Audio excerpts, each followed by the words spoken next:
আমাদের আজকের আলোচনা ডিজিটাল মার্কেটিং কি, কেন, কিভাবে কি করব।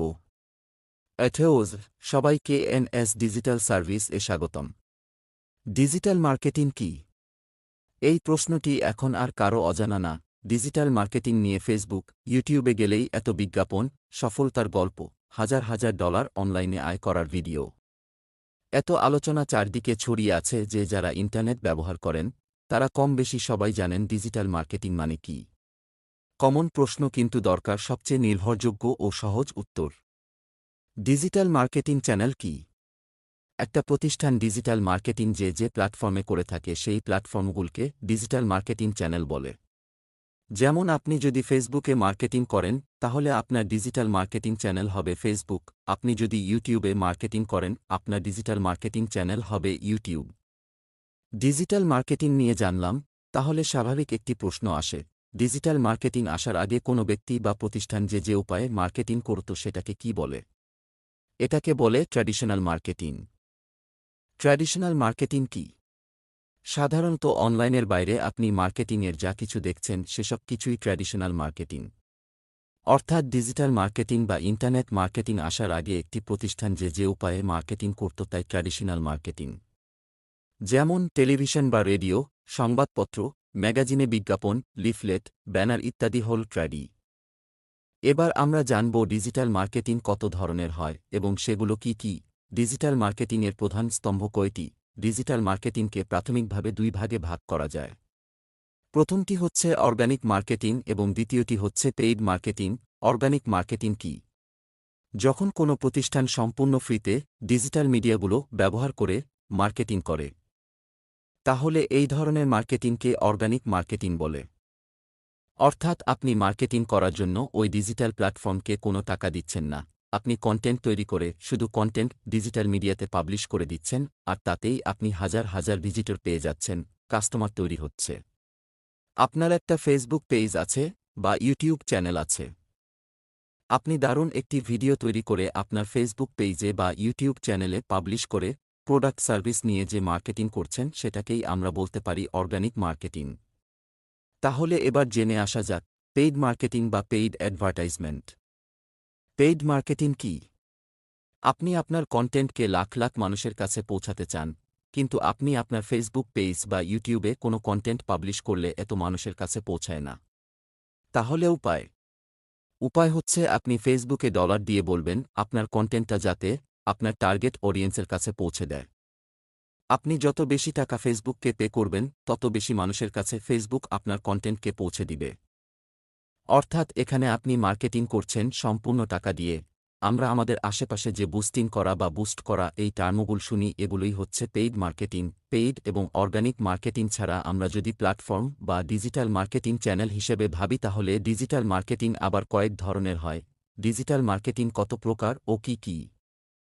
১. Social media marketing. ২. Search engine marketing. ৩. Search engine optimization. ৪. Email marketing. ৫. Content marketing. ৬. Influencer marketing. ৭. Affiliate marketing. Types of digital marketing. ১. Social media marketing কি? কি সোশ্যাল মিডিয়া মার্কেটিং হচ্ছে কোনো ব্র্যান্ড বা অর্গানাইজেশন যদি তাদের পণ্যের প্রচারের মাধ্যম হিসেবে সোশ্যাল মিডিয়াকে ব্যবহার করে তখন তাকে আমরা সোশ্যাল মিডিয়া মার্কেটিং বা SMM বলব। যেমন ফেসবুকে, ইনস্টাগ্রাম বা লিঙ্কডিনে মার্কেটিংকে সোশ্যাল মিডিয়া মার্কেটিং বলে। ২. সার্চ ইঞ্জিন মার্কেটিং কি? কি সার্চ ইঞ্জিন মার্কেটিং হল কোনো প্রতিষ্ঠান যদি তাদের মার্কেটিং চ্যানেল হিসেবে সার্চ ইঞ্জিনকে ব্যবহার করে তাহলে এই মার্কেটিংকে আমরা বলবো সার্চ ইঞ্জিন মার্কেটিং। বর্তমানে সবচেয়ে জনপ্রিয় সার্চ ইঞ্জিন হচ্ছে গুগল। আরেকটা জনপ্রিয় সার্চ ইঞ্জিন হচ্ছে বিং। কোনো প্রতিষ্ঠান যখন গুগল বা বিংকে কেন্দ্র করে তাদের মার্কেটিং পরিচালনা করে বা এখান থেকে ওয়েবসাইটে ভিজিটর নিয়ে আসে এবং সেই ভিজিটরকে কাস্টমারে পরিণত করে তখন তাকে আমরা সার্চ ইঞ্জিন মার্কেটিং বলতে পারি। সার্চ ইঞ্জিন মার্কেটিং দুই ধরনের হয়। ১. Search engine advertising. ২. Search engine optimization বা SEO। সার্চ ইঞ্জিন অ্যাডভার্টাইজিং কি?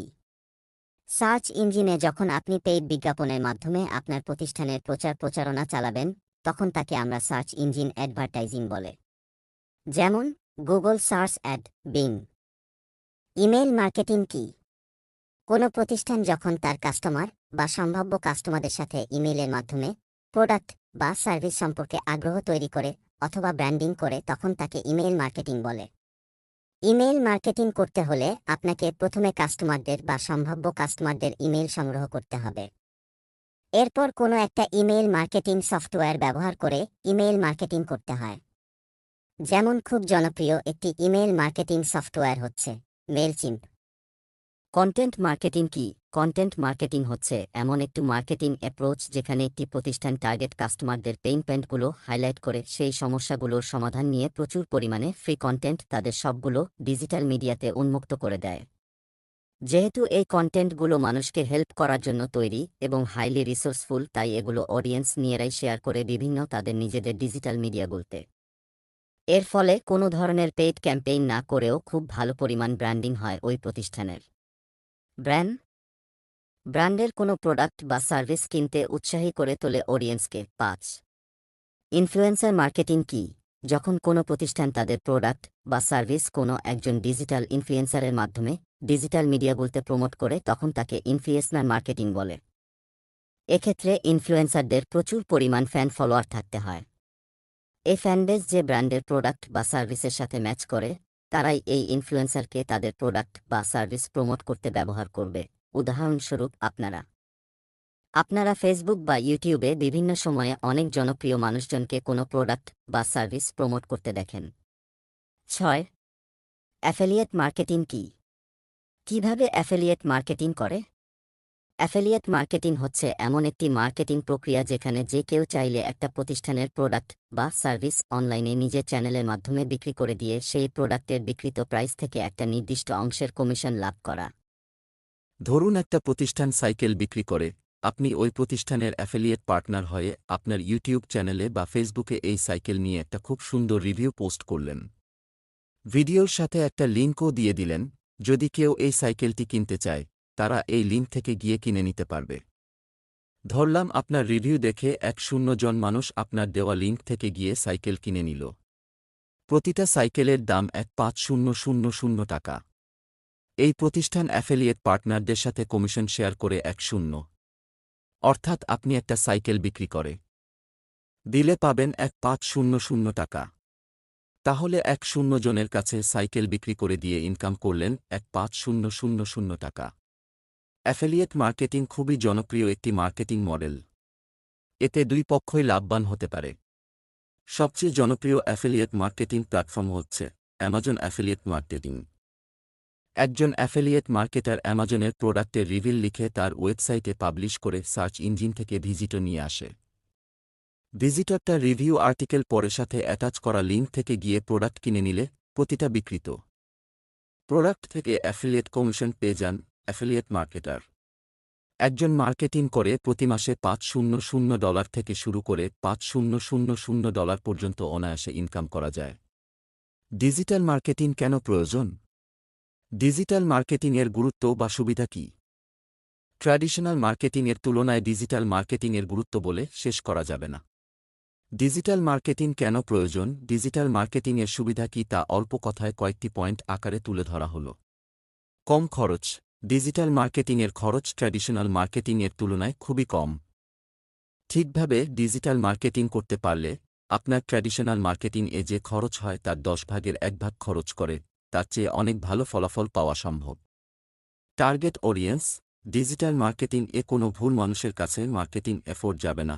আপনি ফোকাস টার্গেটিং ব্যবহার করে শুধুমাত্র যে মানুষগুলো আপনার সম্ভাব্য কাস্টমার হতে পারে শুধু তাদের টার্গেট করা যায়। এখানে অডিয়েন্স টার্গেট করা খুব সহজ ও ইফেক্টিভ। বড় মার্কেট। ট্র্যাডিশনাল বিজনেসে ব্যবহার কাস্টমার এরিয়া খুব ছোট হয়, কিন্তু ডিজিটাল বিজনেসে আপনি বাংলাদেশে বসে চাইলে আমেরিকার মার্কেটে ব্যবসা করতে পারেন। এখানে মার্কেট সাইজ বিশাল। কম আয়োজন। একটা ট্র্যাডিশনাল মার্কেটিং ক্যাম্পেইন করতে গেলে বেশ বড় বাজেট ও বেশ বড় আয়োজন করতে হয়, যেখানে অনেকগুলো মানুষ কানেক্টেড থাকে। কিন্তু ডিজিটাল মার্কেটিং শুধুমাত্র ওয়ান ম্যান আর্মি দিয়েও সম্ভব। মোটো কথা, এখানে আপনার অনেকগুলো মানুষ, অনেক বড় বাজেট না থাকলেও আপনার পক্ষে সম্ভব মার্কেটিং করা। ছোট ও মাঝারি সাইজ বিজনেস। ট্র্যাডিশনাল মার্কেটিং এ অনেক বড় বাজেট নিয়ে নামতে হয়, যা ছোট সাজের ব্যবসা প্রতিষ্ঠানগুলোর পক্ষে একেবারেই সম্ভব হয় না মার্কেটিং করা। ফলে এই ধরনের ব্যবসা বড় আকারে যাওয়াটা প্রায় অসম্ভব। কিন্তু ডিজিটাল মার্কেটিং এ আপনি খুবই অল্প পরিমাণ বাজেট নিয়েও মার্কেটিং শুরু করতে পারেন। বর্তমানে এমনকি একটা ছোট রেস্টুরেন্ট বা চায়ের দোকানও চাইলে ডিজিটাল মার্কেটিং করে তাদের ব্যবসাকে পরের ধাপে নিয়ে যেতে পারে। তার মানে ছোট ও মাঝারি সাইজের বিজনেসগুলো ডিজিটাল মার্কেটিং করে ব্যবসাকে বড় পরিসরে নিয়ে যাওয়ার সুযোগ পাচ্ছে। Real time customer feedback digital marketing এ আপনার ব্র্যান্ডের সাথে কাস্টমারের কমিউনিকেশন 1-to-1, যার ফলে আপনার প্রোডাক্ট বা সার্ভিস নিয়ে কাস্টমার কী ভাবছে তাদের ফিডব্যাক খুব সহজেই আপনি পেয়ে যাচ্ছেন আপনার ডিজিটাল চ্যানেলগুলোর মাধ্যমে। রিয়েল টাইম ক্যাম্পেইন রেজাল্ট কোনো একটা মার্কেটিং ক্যাম্পেইন শুরু করার পর প্রতি মুহূর্তে আপনি এই ক্যাম্পেইনের ফলাফল দেখার সুযোগ পাচ্ছেন। ক্যাম্পেইন থেকে কেমন হারে রেজাল্ট আসছে তা প্রতিনিয়ত দেখার সুযোগ পাচ্ছেন। ফলে আপনার পক্ষে সম্ভব ক্যাম্পেইনকে আরও নিখুঁতভাবে অপটিমাইজ করে আরও ভালো ফলাফল নিয়ে আসা। ভার্চুয়াল বিজনেস একটা ব্যবসা শুরু করতে অনেকগুলো লোক, স্থান ও আরও অনেক লজিস্টিক সাপোর্ট দরকার হয়। কিন্তু আপনি চাইলে ডিজিটাল বিজনেসকে সম্পূর্ণ ভার্চুয়ালি ম্যানেজ করতে পারেন আপনার ঘর থেকেই। যখন একটু একটু করে বিজনেস বড় হবে তখন সবকিছু গুছিয়ে নিতে পারেন। ডিজিটাল মার্কেটিং কোথায় করব? কিভাবে ডিজিটাল মার্কেটিং করব? ডিজিটাল মার্কেটিং কোথায় করবেন, কিভাবে করবেন, এটা সম্পূর্ণ নির্ভর করে আপনার প্রোডাক্ট বা সার্ভিসের উপর। আপনার প্রোডাক্ট বা সার্ভিসের ধরন অনুযায়ী আপনাকে প্রথমে একটা মার্কেটিং স্ট্র্যাটেজিক প্ল্যান করে নিতে হবে। এই মার্কেটিং প্ল্যান করার জন্য অবশ্যই আপনার প্রোডাক্টের সবগুলো বিষয়কে মাথায় রেখে টার্গেট অডিয়েন্স ঠিক করে নিতে হবে। এরপর আপনার সেই টার্গেট অডিয়েন্সকে ঠিক করে নিতে হবে। এরপর আপনার সেই টার্গেট অডিয়েন্সকে কোথায় কোথাও ডিজিটালি পাওয়া যেতে পারে সেগুলো নিয়ে রিসার্চ করে বের করে আপনার ডিজিটাল মার্কেটিং চ্যানেল ঠিক করে নিতে হবে। এরপর প্রতিটা চ্যানেল অনুযায়ী আলাদাভাবে চ্যানেলের অ্যালগরিদমকে মাথায় রেখে আপনার অডিয়েন্সের পছন্দ অপছন্দ অনুযায়ী আপনাকে কন্টেন্ট তৈরি করে সেগুলোকে প্রপার ওয়েতে ডিস্ট্রিবিউট করতে হবে। আপনি যদি নিজে এই কাজটি করতে না পারেন তাহলে একজন প্রফেশনাল ডিজিটাল মার্কেটার হায়ার করে নিতে পারেন, যে আপনার হয়ে এই কাজটি করে দিবে। ডিজিটাল মার্কেটিংয়ের ভবিষ্যৎ 1। ব্যবসার ক্ষেত্রে ডিজিটাল মার্কেটিংয়ের ভবিষ্যৎ সময়টা এখন ডিজিটালের। বর্তমানে মানুষ সবচেয়ে বেশি সময় কাটায় ইন্টারনেটে। উন্নত দেশগুলোর মতো দিন দিন মানুষের কেনাকাটার সাইকোলজিতেও একের পর এক পরিবর্তন আসছে। একটু খেয়াল করলে বুঝবেন। প্রথম অনলাইন থেকে কেউ কেনাকাটা করতে চাইত না, কিন্তু বর্তমানে লক্ষ লক্ষ মানুষ প্রতিদিন অনলাইন থেকে কেনাকাটা করছে। অনলাইন থেকে কেনাকাটা করা হচ্ছে মোবাইল ফোনে কয়েকটা বাটনের খেলা। আপনি যদি এই ডিজিটাল জোয়ারে আপনার ব্যবসার তৈরি ভাষাতে না পারেন তাহলে নিশ্চিত আপনি পিছিয়ে যাচ্ছেন। খুব বেশি দূরে নয়, একসময় মানুষ তাদের দৈনন্দিন সব কেনাকাটাও অনলাইন থেকে করবে। বাজারে গিয়ে ভিড়ের মধ্যে, গরমের মধ্যে কষ্ট করে আসা যাওয়া, সময় নষ্ট, পরিশ্রম সবকিছুর একসাথে সমাধান পেয়ে যাচ্ছে অনলাইন থেকে কেনাকাটা করে। তাছাড়া বাংলাদেশে যেখানে খুশি বসে যে কোনো প্রান্ত থেকে আপনি যে কোনো কিছু কিনে নিতে পারছেন অনলাইনে। এত সুবিধা পাওয়ার পরেও কেন মানুষ কষ্ট করতে যাবে? আপনি যদি ব্যবসায়ী হয়ে থাকেন তাহলে দয়া করে ডিজিটাল মার্কেটিংয়ের সুবিধাগুলো আরেকবার পড়ে আসুন। বুঝে যাবেন ব্যবসায়ীদের জন্য ডিজিটাল মার্কেটিংয়ের ভবিষ্যৎ কী। এছাড়া আপনি যদি একজন ডিজিটাল উদ্যোক্তা হয়ে থাকেন, যেমন ফেসবুক পেজের মাধ্যমে আপনি আপনার প্রোডাক্ট বিক্রি করছেন বা ইউটিউবের মাধ্যমে বিক্রি করছেন, সেক্ষেত্রে খুব ভালো করে ডিজিটাল মার্কেটিং জেনে আপনি সহজেই আপনার ব্যবসাকে আরও কয়েক গুণ বড় করে ফেলার সুযোগ পাচ্ছেন। আপনাকে শিখতে হবে organic marketing, paid marketing, content creation ইত্যাদি। এই ছিল আমাদের আজকের ভিডিও। পরবর্তী ভিডিও পেতে পেজটি ফলো দিয়ে সাথে থাকবেন। ধন্যবাদ।